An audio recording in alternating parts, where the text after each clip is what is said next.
All right. Thank you, everyone, for coming. My name is Jeff Getting, Getting for the media. I am the Kalamazoo County Prosecuting Attorney, and we're here today to talk about the case of People versus Jeff Titus. I want to mention a couple of people that are here with us in the room. Mr. Titus is here. We have Robin Frankel and members of her team from the Attorney General's Conviction Integrity Unit with us today. Dave Moran from the University of Michigan Innocence Project is here with us today.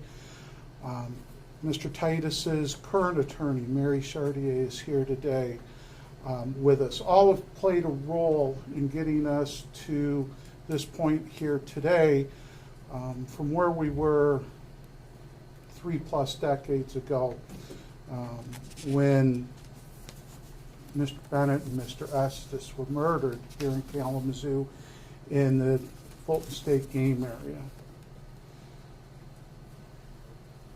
In talking about this case, I think it's important to sort of put a little bit of this into context in terms of where we're at on June 1st, 2023 and how we got here. I think everybody is well aware of the details of the story, but just in general, on November 17, 1990, James Bennett and Doug Estes were murdered in the Fulton State game area here in Kalamazoo. The Kalamazoo County Sheriff's Office began an investigation that ultimately stalled. In February of 1993, a man by the name of Thomas Dillon was arraigned in Ohio on multiple murder charges. Ultimately, Mr. Dillon pled guilty and admitted to having killed 5 different persons. He was an admitted serial killer. That information came to the attention of the Kalamazoo County Sheriff's Office, and investigators looked into Mr. Dillon as a potential suspect back in 1993. Again, the case stalled.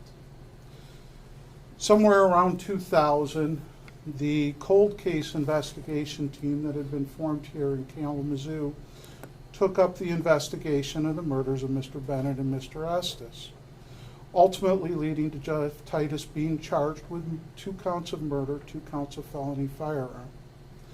The trial was held on those charges, leading to his conviction on August 19th, 2002, of both murders and both felony firearm charges. In pursuant to law, Mr. Titus was sentenced to prison for life.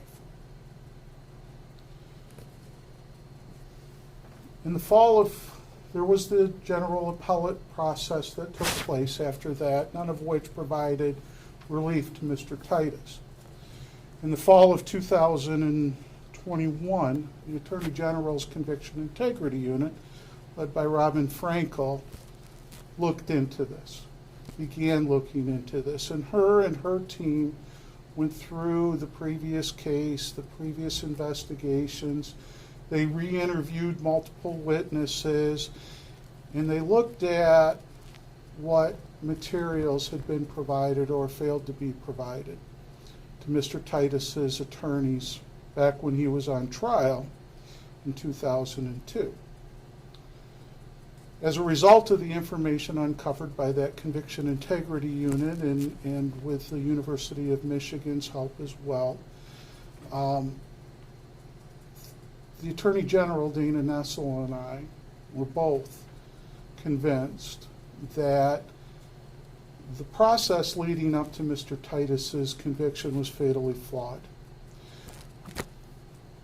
The prosecution is charged with making sure that the defense has all of the information, not just what is in our favor, but all of the information, especially information that's relevant to a defendant's defense, especially relevant information that is exculpatory. And in this case, that information had not been turned over. I can say that with certainty. As a result, the process of that trial was fundamentally flawed. The conviction was not fair or just. As a result, the Attorney General and I, along with the University of Michigan, who was at that time representing Mr. Titus, agreed in a pending federal proceeding to his conviction being overturned. The legal document was prepared, approved by everybody, signed by a federal judge, and the conviction was overturned, leading us back here to Kalamazoo. And what do we do now?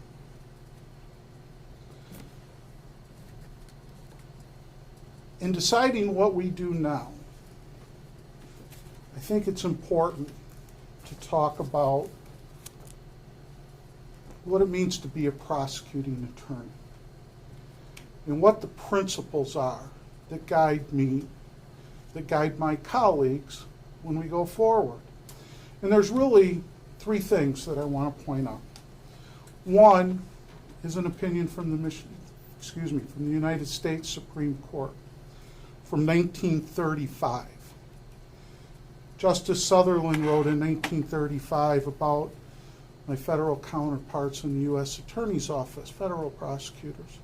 The prosecutors are the representative, not of an ordinary party to a controversy, but of a sovereignty whose obligation to govern impartially is as compelling as its obligation to govern at all, and whose interest, therefore, in a criminal prosecution is not that it shall win a case, but that justice shall be done.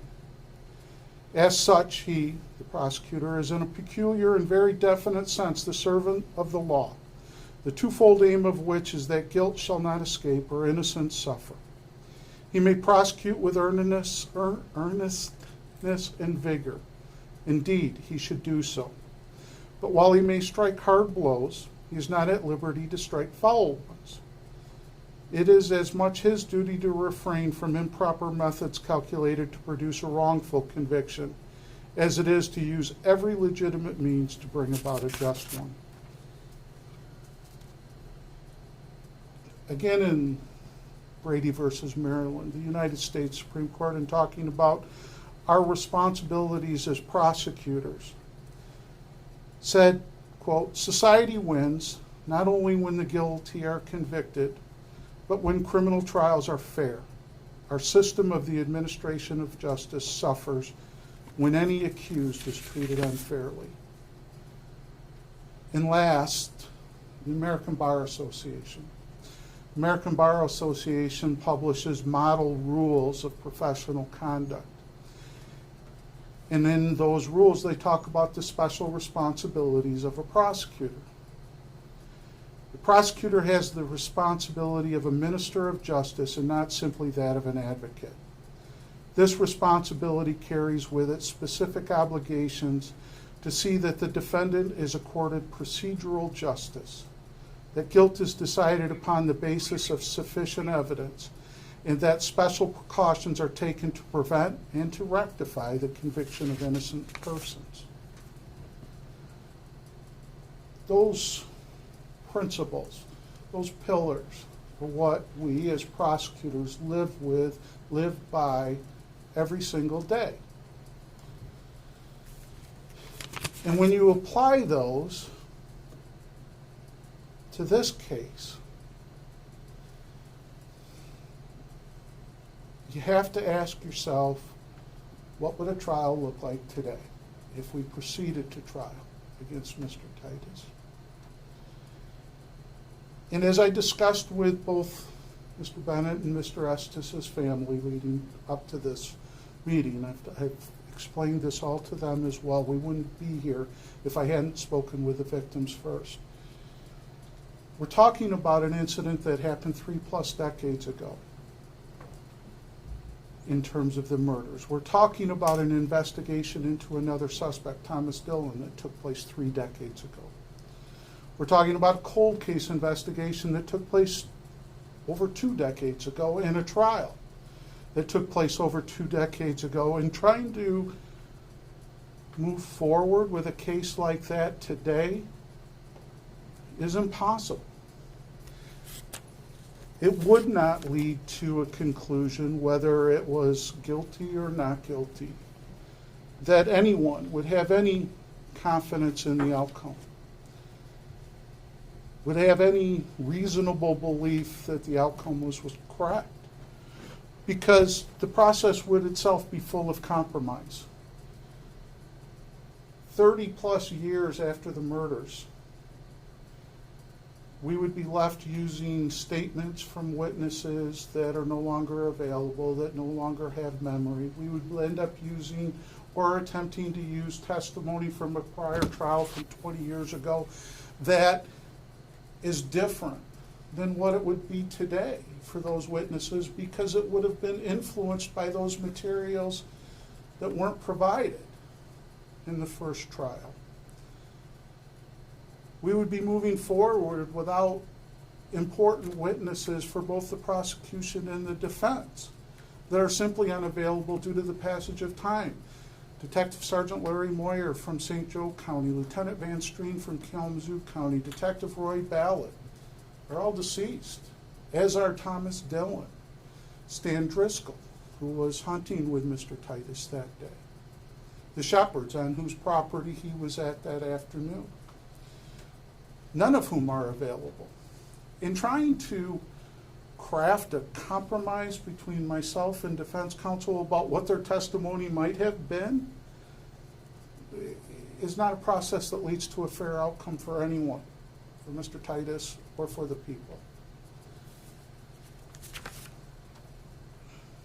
When we move forward with a trial, we do it knowing that we have a reasonable probability of conviction. We do it knowing that we have admissible evidence that leads us to that conclusion. We do that knowing that we're confident in the truth of the testimony that we're presenting, and we do that with certainty that there will be a fair trial. That certainty in this case is not there. It just isn't. I don't know, ultimately, in this instance, who murdered Mr. Estes and Mr. Bennett. I don't, and I can't. And I can't say with confidence who did it or who didn't do it. But I can say with 100% absolute certainty that moving forward with a trial now, today, against Mr. Titus, would absolutely be lacking in the fundamental fairness that our Constitution requires, that the principles that prosecutors live by require. I can say with 100% certainty that there is not a fair process that could be used moving forward with a trial. Mr. Titus was provided earlier, a few minutes ago, with a copy of what we call a NOLI. It's an order for dismissal of criminal proceedings. And what it says is very simple. It simply says that I, Jeff Getting, prosecuting official, move for a NOLI in this case for the following reasons. The interests of justice would be best served by a dismissal of this case. It was signed by me. It was signed by Judge Curtis Bell earlier today. It has been entered by the court already. As we stand here today, Mr. Titus is a free man with no criminal charges. With no criminal charges pending against him. And I don't know, what else to say about this other than I have gone through this every way I can, and I've talked about this with my chief assistant, with my former chief assistant, with law enforcement detectives, with other people that are familiar with the case and familiar with what we do here in the Kalamazoo County Prosecutor's Office. And we always come back to the same conclusion, which is this is simply the right thing to do. And it's never the wrong time to do the right thing. So here we are, doing the right thing. So, if you have any questions, I'll start with Ken because he's raised his hand already. Should he have spent even a day in prison, in jail? knowing what you know now, with the stuff about Thomas Dillon?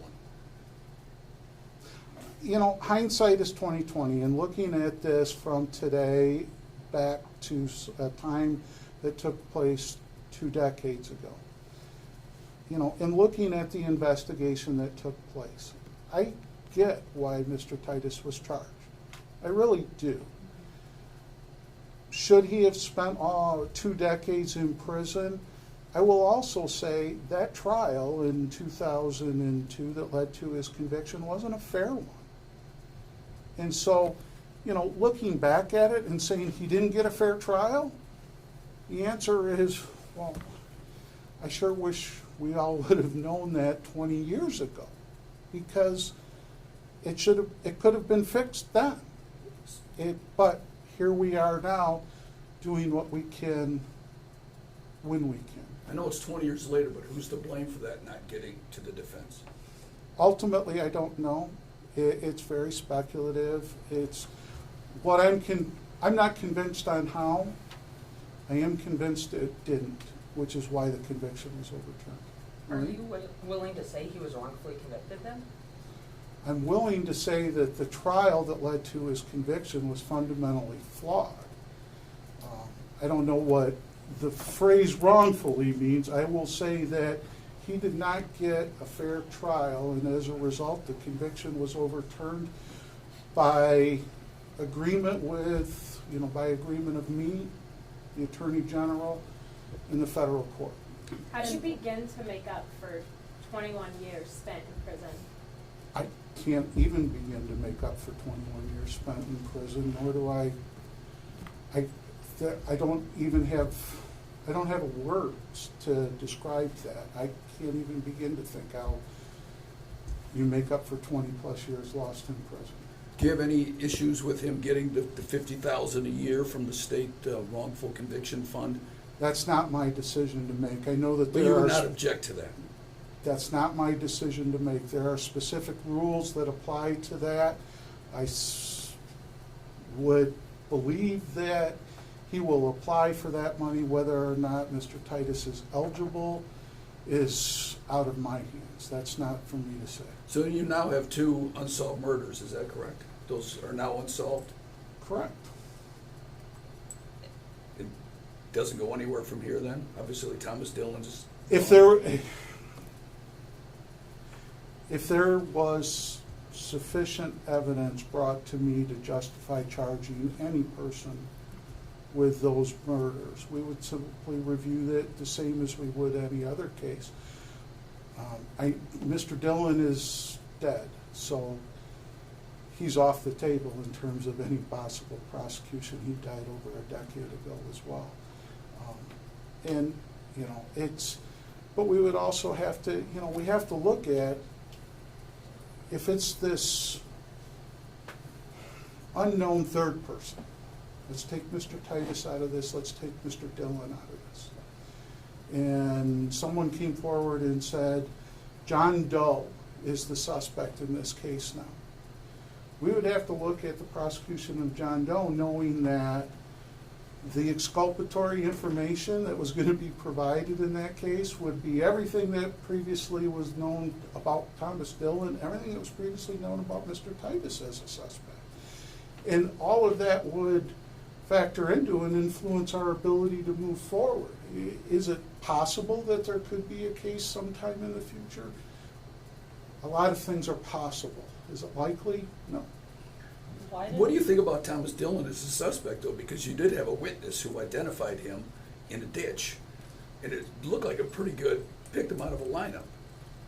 So, in February of 1993, there was a lineup conducted in Ohio. Witnesses from Kalamazoo were taken to Ohio and participated in a lineup. Thomas Dillon was one of the 6 people in this live lineup that was done. I've looked at what reports are available, the reports that we have. I also know that there is information that we don't have.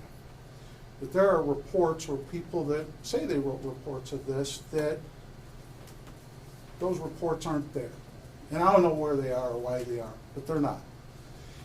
There was information in that lineup that said that the witnesses wrote a number on a piece of paper of the person who they identified. That paper is gone. And no one has written in any report that I've ever read what number was written on that piece of paper. And I don't know what exactly was said. I'm 100% certain that was the person. This is the person that looks most like. This is the person that looks most like is different than I'm 100% certain.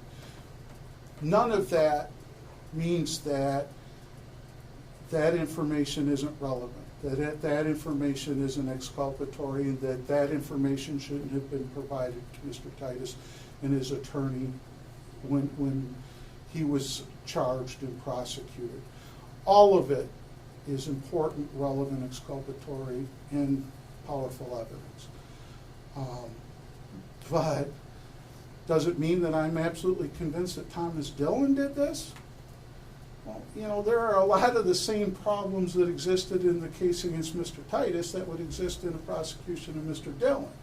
You know, starting with the timeline and, you know, where was he and how long does it take to get to Fulton and could it have been him, and the lack of any physical evidence at the scene there or eyewitnesses that could identify him.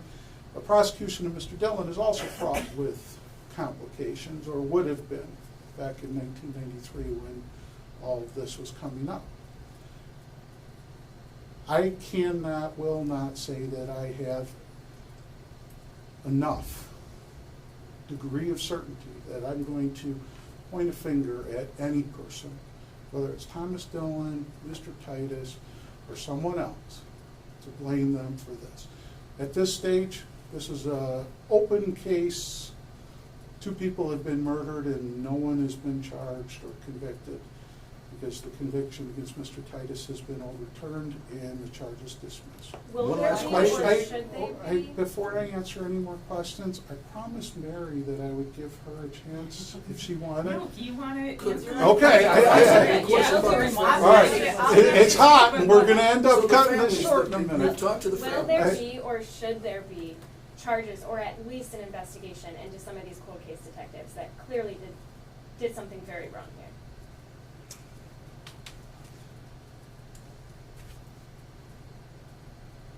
The Attorney General's investigation into this matter was focused on, was the law complied with in terms of, ultimately, were the rules complied with in terms of, you know, providing this information that was uncovered. My focus after the Attorney General's office contacted me was, are they right? And they were. And so the conviction was set aside. Page 2 is, what do we do now, right? Do we move forward with a case against Mr. Titus, or, as we've done, do we dismiss the action? Page 3, will there be, should there be? I think it merits looking into further to see if we can figure out how or what happened here. But again, we're talking about something that happened 20 plus years ago in terms of that investigation and process. And I'm not someone who makes promises I can't keep or who gets people's hopes up when I shouldn't. I don't know what, you know. Looking at that as the next step in this is fair. Whether or not it comes to something, I don't know. What about Why the did it family? take 3 months to make this decision to close the case? There's a lot to think about in this, in terms of, can we go forward, should we go forward, whether statements that were made to detectives or other persons are going to still be admissible now if they were admissible then. We deal with rules with regard to hearsay that allow for prior trial testimony in some instances to be used. And so if we're talking about Stan Driscoll, right, here's a really good example of this. Stan Driscoll testified in the first trial. He's deceased. court rules or the Michigan rules of evidence say I could ask the court to admit his prior testimony in a trial if we move forward with against Mr. Titus. What the judge's decision would be, I don't know, right? They may say yes, they may say no, but we have to look at that. And then there's a second part to that, which is, you know what, if we think we're going to win and that testimony is going to come in, is that fair? Is that the procedural justice that the United States Supreme Court and the American Bar Association and the Michigan Rules of Professional Conduct impose on me? Because just because I can, or just because it might be, doesn't mean we should. And in Stan Driscoll's case, we shouldn't. You can't. I don't think that the way that that evidence was presented in the first trial would be the same as the way it would be in the second trial, right? Or that the way it was presented in the first trial is the same as it would have been had this exculpatory information been provided. Roy Ballard, Kalamazoo County Sheriff's Office detective. He's deceased now. He didn't testify at the first trial.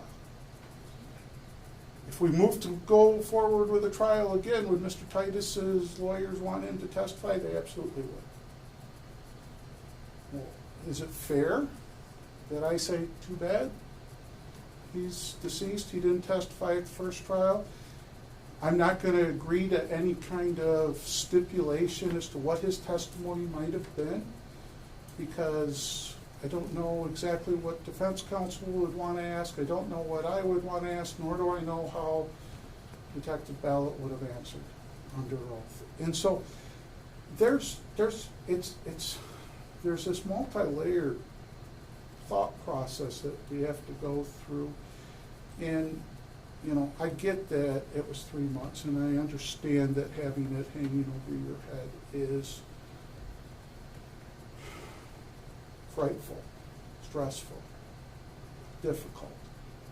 But I also know that making sure that we come to the right decision is the most important thing. Not only for Mr. Titus, but also for the relatives of Mr. Bennett and Mr. Estes. You know, let's not forget that behind all of this are two men who were shot in the back, murdered in the Fulton State game area. And what we're saying here today is, you know, we're not going to move forward against Mr. Titus. And reaching that conclusion is one that deserves serious consideration. Do the families agree with your decision? I've spoken with both of the families. I'm not going to publicize exactly what they said. I will say that both families have indicated that they understand why I've reached this conclusion. Can you hear from Mr. Titus? Yeah, absolutely. Come on, Mr. Titus.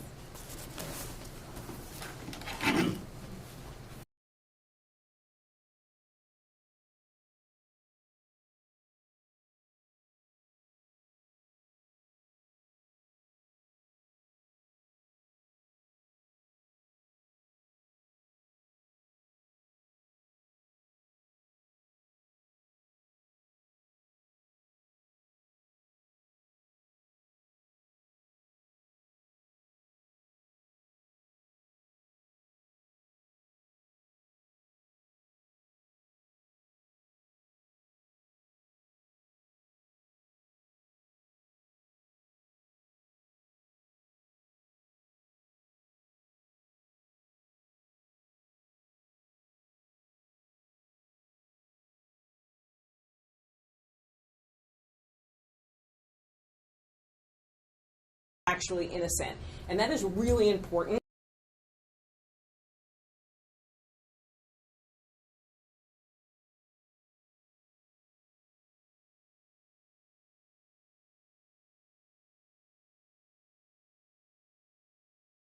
That Mr. Titus can do a lot of things, but he can't be in two places at once. He could not have committed these murders. The murders are tragic. Their families had suffered long long enough. I mean, for decades, and will continue to do so. But Mr. Titus likewise has suffered. So while we are thrilled today with Prosecutor Gettings' decision, this is a man who was locked in a cage for over 2 decades for murders he did not commit, and he lost everything. The fact that he is going to tell you that there is not an angry bone in his body goes to what a remarkable man he is. I am not so remarkable. There are lots of angry bones in my body, because for every Jeff Titus who's released because of the hard work of Dave Moran and the University of Michigan Innocence Clinic and Robin Frankel and Lori Montgomery at the Attorney General's Conviction Integrity Unit, there are hundreds more in prison who will never get the opportunity to be released, who will never get an ethical prosecutor who says we are not going to go forward. We know the causes of wrongful convictions. Mr. Titus is not an anomaly. Unfortunately, it's all too common. Yet our state has refused to enact any meaningful reform when it comes to wrongful convictions. We celebrate his release, and we celebrate today the dismissal. But tomorrow, it's the exact same thing. There are no meaningful reforms in the state whatsoever. Not a work group, not a committee, not a task force, nothing. So for every person that is released, there are hundreds more who will never be released. And it is time for people like Mr. Titus to no longer be wrongfully prosecuted, convicted, and imprisoned. And it is time for the state to enact meaningful reform. And our entire team stands behind Mr. Titus. We would have tried this case in a minute because he is legally and factually innocent, and we know we could have proved that. The man you all want to hear from is Mr. Titus, so I'm going to step aside. Thank you. Excuse me, Jeff, I'm just going to sit down. It's hot. You don't know what it feels like to be standing up here with all that's going on in my life. And forgive me if I start crying. But I want to thank 2 groups of people first. And I want to thank Jacinda Davis and her crew from the podcast, or from the documentary Killer in Question. They did that 2-hour thing on me, and they turned all that information over to the Innocence Clinic. And then Susan Simpson and her group from the podcast called Undisclosed. Those people, because like I say, Susan Simpson turned around, saw the sketch, and said, that's Thomas Dillon. And that's what started this whole thing. And I owe them an awful lot, just like I owe these other ones here. Now, I am innocent. I even told Robin I'd take truth serum, I'd take hypnosis, and I'd take an extensive polygraph to show. I did not kill these guys. I was up on Shepherd's. I shot a doe, and I thought I was shooting at a buck. And I hit a doe right in the head, dropped it at 125 yards. And the buck turned and ran, so I thought I missed, walked in the woods. I sat there, come out at dark, and there was the buck. And all of a sudden, there was something white laying on the ground, and I walked over there, and here was the doe that was with the buck. And then I went up and got Stan, come back, loaded it up, stopped at Burger King, and we had a phone receipt saying we were at Burger King.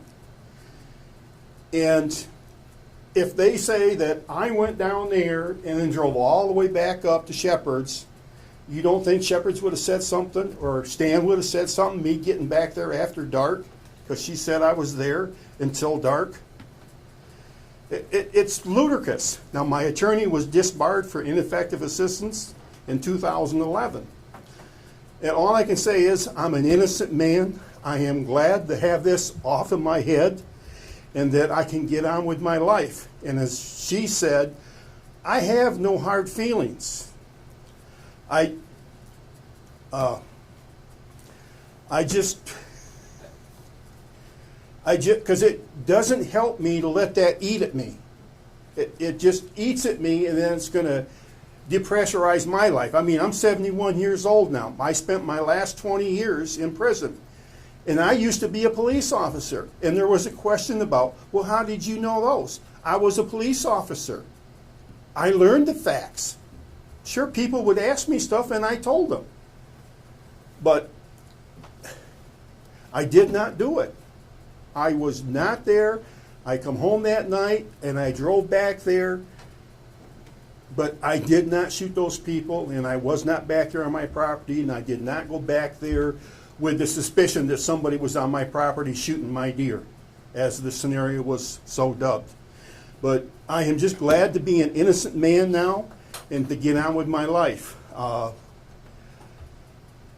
can't describe what it feels like. I really can't. I'm just shaking all inside. I'm ecstatic, and I'm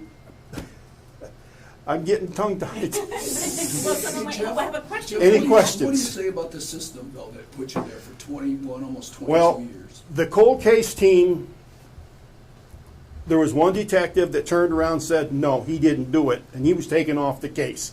Was told he can work any other case, but he couldn't work that. And then they had 8 convictions in 6 months.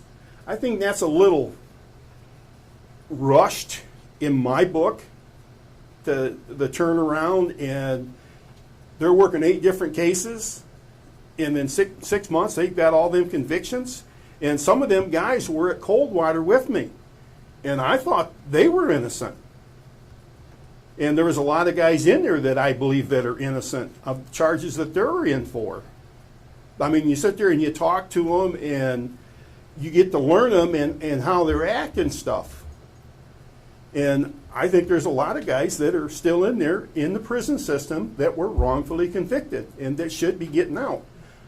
I just got back from the Innocence Conference in Phoenix. I was the newest releasee, exonerated from prison, 6 weeks out, and I go out there to that conference. They give me a standing ovation. But I'm glad to be out. I want to get on with my life. And like I say, I did not do it. I am a totally innocent man. Any other questions? So what does it mean to get on with your life? What is that going to mean to Well, Jeff Titus? right? I've been making, in prison, I learned how to do greeting cards. I've got 15 to 20,000 greeting cards. And I don't have any here right now to show you, but the people afterwards are going to go down to my car and see them. In my scratch art and stuff. And then, but there's a lot of talented guys in prison that we all look at something to do to help pass the time. I had a guy that painted necklaces, and this is the turkey. Oh, wrong side. There's a turkey. But leather. But now they took the leather craft away from us. They took all of our tools and destroyed them that we paid for as inmates out of our prisoner benefit fund, and then they destroyed them. We couldn't give them to another organization or nothing. There's some reforms that need to be done in the prison system and stuff. But I made greeting cards. I have thinking of you, birthday, whatever you want to think. Do you But- have anything about the $1 million you're could Well, be coming up? I got to wait and see whenever I'm going to get it. And that's all I can do is wait. That's the least you should do. Yeah, that's the easy thing to do. Just sit there and wait. As he said, just be patient.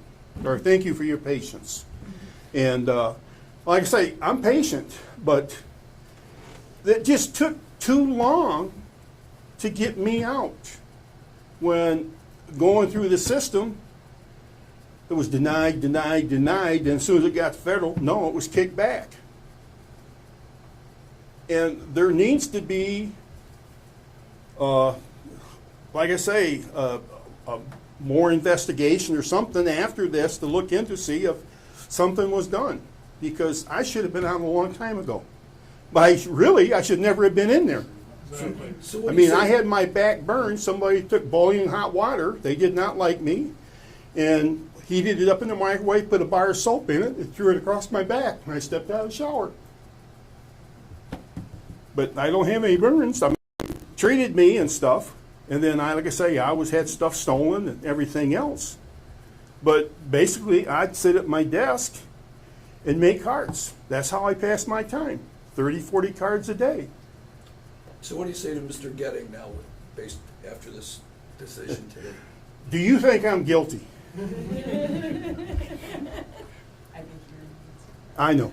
But I am truly innocent. If you could put me on the rack, you could, like I say, the truth serum, whatever. But I did not do it. 100%. I was not there, and I did not shoot those people. I think it's also important, and I think most of you know, that this happened with another prosecutor. This was not Prosecutor Getting. So he had to unravel events from 20 and 30 Scott years Brown. ago. Which Right, which again, I think speaks to his ethics in this case. Which is my question, Right. which was, what do you say about today's decision? I'm ecstatic. I just wish it would have been a little earlier. Hunting 'Cause- was obviously a big part of your life. How excited are you for the next doe season, buck season to come up in November? Oh, I can't, well, I'll tell you what, I went and bought me a turkey license on the 25th of April, and I got my turkey the first morning in an hour and 15 minutes.